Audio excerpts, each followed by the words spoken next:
But they wanted a child. But the years came and the years went, and no child came. Until one winter morning, the woman was sitting out in their front yard. It had snowed the night before, but for all that, it was warm in the sun.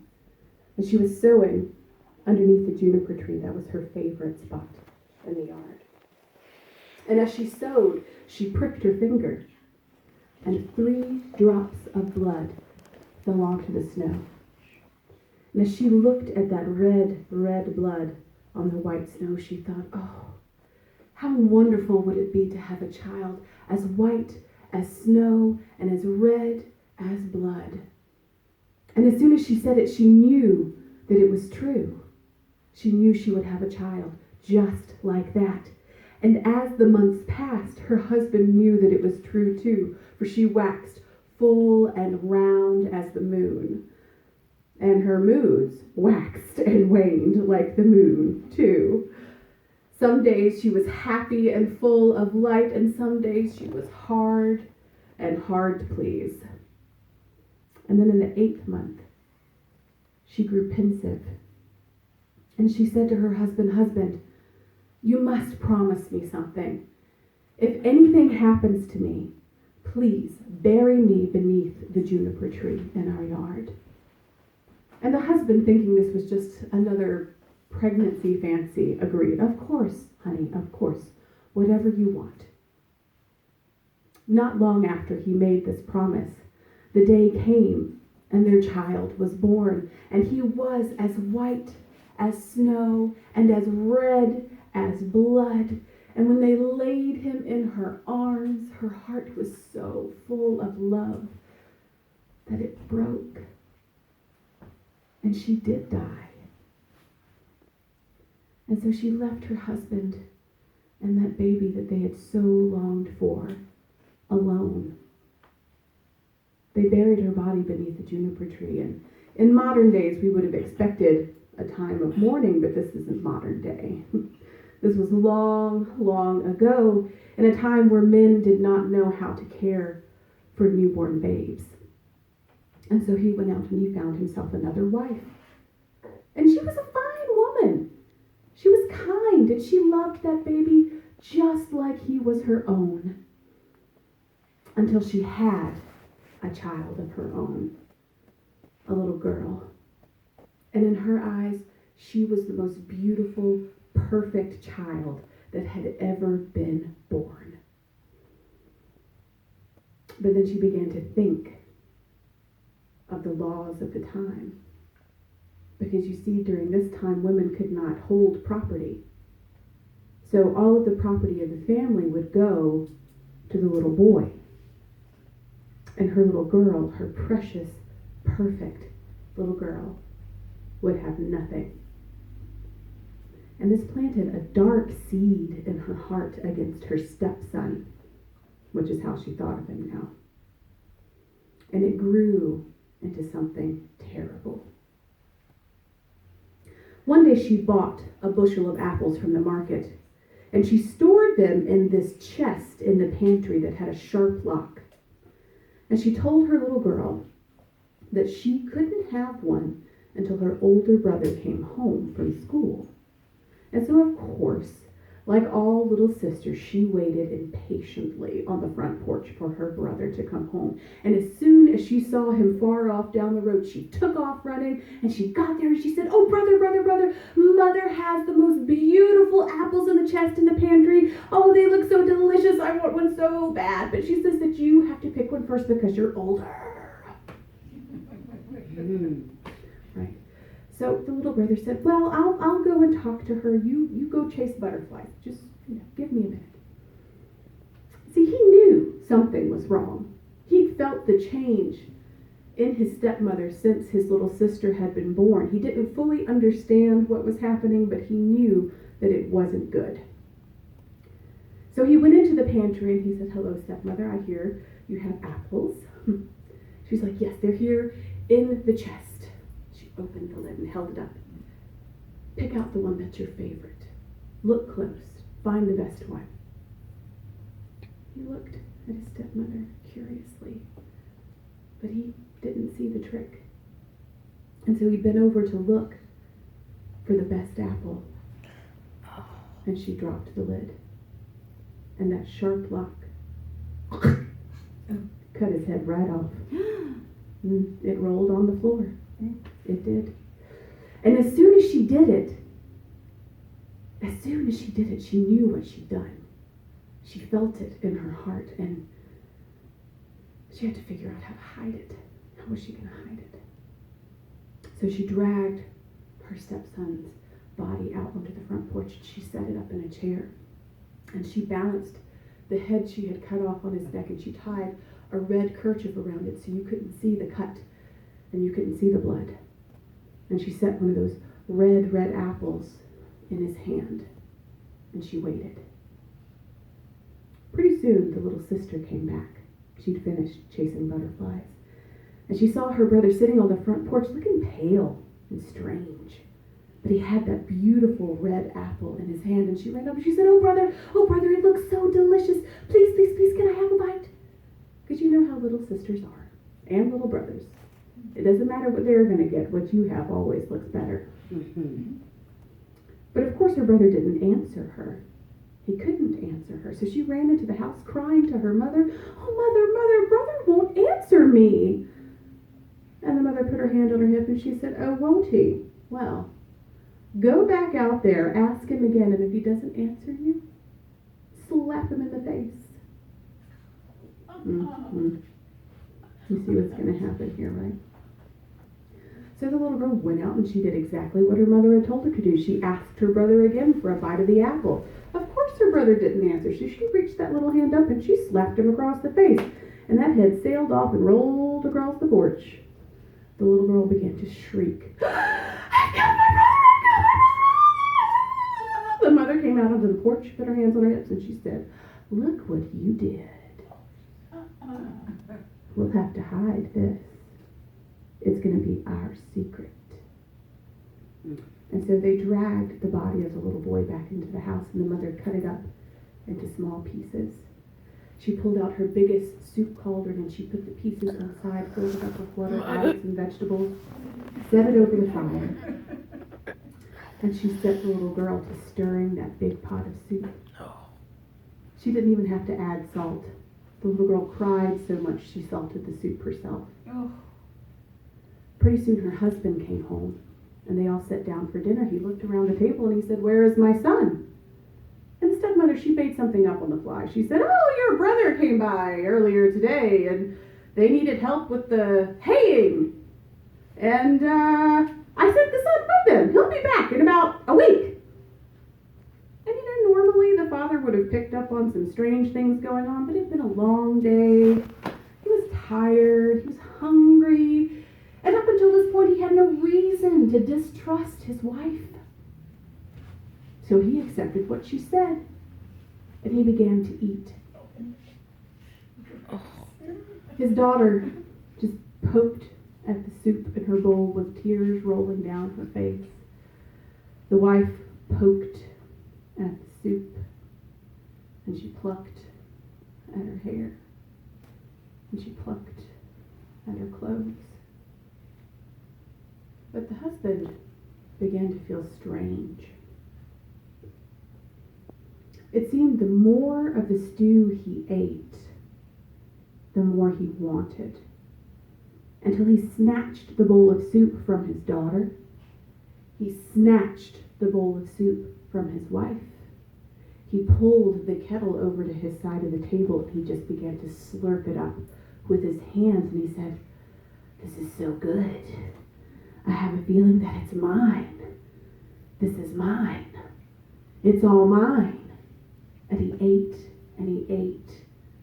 He pulled the bones out of the pot, and he sucked them clean, and he threw them under the table.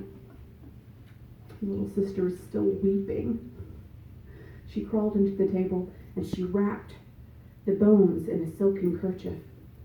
And she carried them outside, and she couldn't think of where to put them except underneath the juniper tree. And as soon as that silken bundle touched the earth where its mother was buried, there was a flash of light, and the bundle disappeared. And in the tree there was this beautiful red-plumaged bird. And it looked at the little girl and it began to sing.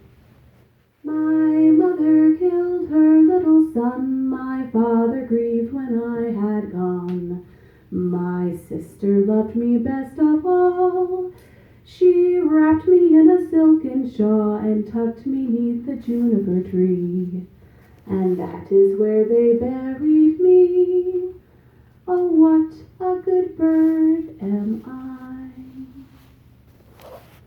And the little girl didn't know why, but she felt just a little bit better. Her heart felt a little bit more at peace, and so she went back inside and she sat down to wait, because she knew that something was coming. The bird flew away over the trees towards the town, and it lighted on the roof of the shoemaker's house. Now the shoemaker was finishing a pair of shoes for the mayor's daughter. They were beautiful and red, possibly the finest shoes he had ever made. And just as he put in the last nail, he heard that noise on the top of the house.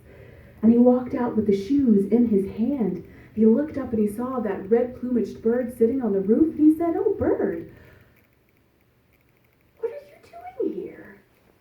And the bird sang his song. My mother killed her little son. My father grieved when I had gone. My sister loved me best of all. She wrapped me in a silken shawl and tucked me 'neath the juniper tree. And that is where they buried me. Oh, what a good bird am I. And the shoemaker said, "Oh, what a beautiful, strange songbird. Will you sing it again?" The bird cocked its head and said, "I don't sing twice for nothing. You must give me something." The shoemaker handed over those red shoes without another thought, and the bird accepted them with its claw and sang its song again, and then off it flew further into the town. Meanwhile, back at the juniper tree house, things were getting a little more strange. The daughter's heart was more at peace, but the stepmother's was not. She was tearing at her hair and plucking at her clothes and pacing back and forth in front of the fire, and she would not say anything that made any sense to her husband. Her husband began to fear that something strange had happened to his son. The next house the bird landed on was the house of the goldsmith. He was working on a chain of office for the mayor. A great golden chain, possibly his finest work. And just as he closed the last link in the chain, he heard something on the roof of the house. And he walked out with that chain in his hand, and he looked up, and there was this beautiful red-plumaged bird. And it opened its mouth and it began to sing. My mother killed her little son. My father grieved when I had gone. My sister loved me best of all. She wrapped me in a silken shawl and tucked me 'neath the juniper tree. And that is where they buried me. Oh, what a good bird am I. "Oh, bird," said the goldsmith, "what a strange and beautiful song. Will you sing it again?" The bird cocked its head and said, "I don't sing twice for nothing. You must give me something." And the goldsmith handed over that chain of office without another thought, and the bird accepted it with its other claw, sang its song again, and off it flew further into the town. Back at the juniper tree house, things were continuing to devolve. The little girl still felt at peace. The mother did not. She had begun speaking in a language that no one recognized, talking to herself and beating herself in the forehead. And the husband was at his wit's end. He didn't know where his son was. His wife appeared to be losing her mind. His daughter was beatifically silent. Something strange was surely going on. The last house in town the bird lighted on was the mill. And how the miller heard the bird over the grinding of the millstone? I have no idea, but he did.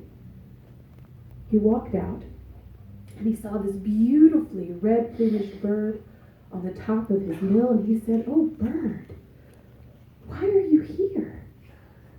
And the bird opened its mouth and began to sing, "My mother killed her little son, my father grieved when I had gone. My sister loved me best of all. She wrapped me in a silken shawl and tucked me 'neath a juniper tree. And that is where they buried me. Oh, what a good bird am I." "Oh, bird," said the miller, "what a strange and beautiful song. Will you sing it again?" The bird cocked its head and said, "I don't sing twice for nothing. You must give me something." And the miller had nothing to give but the stone. And so he lifted that stone up and he hung it around the bird's neck. And how that bird lifted that stone, I have no idea. But he did. And off he flew, back across the roofs of the town, back across the tops of the trees, to light on the roof of the juniper tree house. The little girl heard the bird, and she ran outside, and she said, oh, bird, you're back. What do you have in your hands?" The bird dropped the little red shoes right in front of the girl, and she put them on, and it was like they had been made for her feet. They were so beautiful, and her heart felt completely at peace. She ran inside and she said, "Father, oh Father, there's this most beautiful red-plumaged bird outside, and look at the shoes he gave me. Aren't they beautiful? Oh Father, I feel so at peace. I think you should go outside and see the bird too. Maybe he has something for you." So the father looked at his little girl with the red shoes on her feet, and he looked at his wife who was now rolling around in front of the fire. And he went outside. What else could he do? He looked up and he saw this beautiful red bird on the roof of his house, and he said, "Bird, why are you here? What do you have?" And the bird dropped that golden chain, and it landed right around the father's neck, and as soon as it touched his skin, his heart became peaceful. And he knew no matter what happened, no matter what the answer was of what had happened to his son and what was wrong with his wife, that it would be okay. That it would always be okay. And so he went back into the house and he picked his wife up off the floor and he said, "Wife, I don't know what troubles you, but there is this most wondrous bird outside. It's given me a gift and my heart is at peace. It's given our daughter a gift and her heart is at peace. Perhaps it has a gift for you that will set your heart at peace." And maybe she knew what was coming. Maybe in a small way she felt like she deserved it. But she nodded her head and she walked out the front door. And she looked up to the ridgepole of the house, and there sat that beautiful red-plumaged bird. And she said, "I'm ready." And the bird nodded its head, and the millstone slipped from around its neck and crushed her to death on the front stoop. The father and the daughter came outside, blithely ignoring the crushed stepmother. They walked over to the juniper tree, and just as soon as the millstone dropped, the bird flew back to the branches. There was a flash of light once again. The bird disappeared, and there stood his son, white as snow, red as blood, alive, hearty, and hale, just as if his head had never been cut off. And the father, the son, and the daughter walked back into the house and lived happily ever after. Or something like that.